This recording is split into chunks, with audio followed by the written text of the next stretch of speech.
This is day 35 before the spiral begins. This morning I sat at my desk and felt the familiar rise of frustration. We are trying to get our first real product to market this week, and everything feels urgent.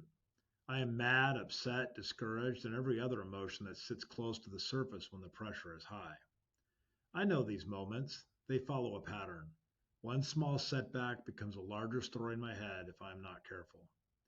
The idea is simple. Emotional triggers are predictable. If we catch them early, we can interrupt the spiral and return to the work in front of us. If we do not, we lose hours that could have moved us forward. Noticing the trigger is the moment things begin to turn. So, what do triggers do to us? Triggers often have the same shape: a delay, a misunderstanding, a missed expectation. Something bends our plans and our minds supply a familiar script. Stress rises, thoughts distort. We move from a clear view to a narrow one. When this happens, we stop acting from commitment and start reacting from fear or frustration. The cost is real. We lose focus.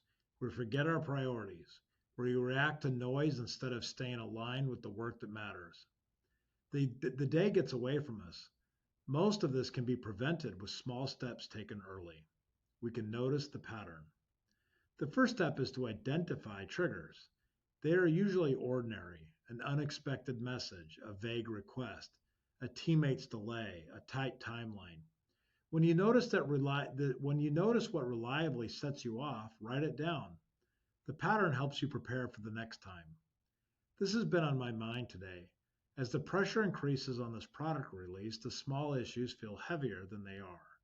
I feel it in my shoulders and in the way my thoughts speed up, recognizing that pattern is the first interruption.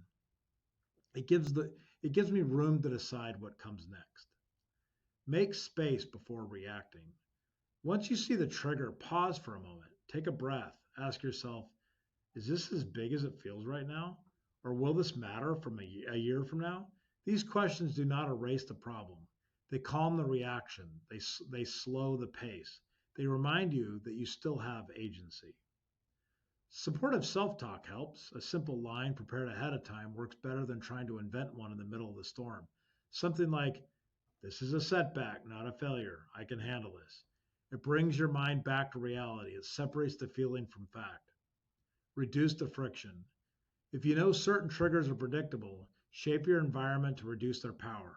Simplify your space. Plan ahead for stress points. Remove the small frictions that nudge you towards frustration. It is not about avoiding challenge. It is about giving yourself a better runway. Ask for help when needed. Tell trusted people what your triggers are. Let them know how to support you when you hit a rough moment.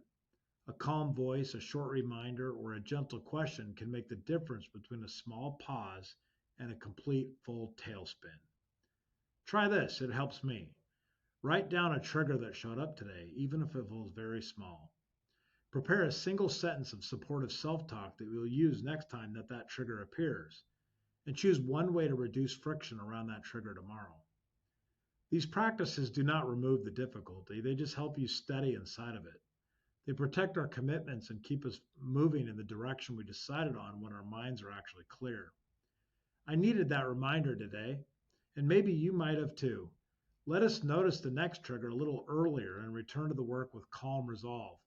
Let us rise again tomorrow and take the next small step.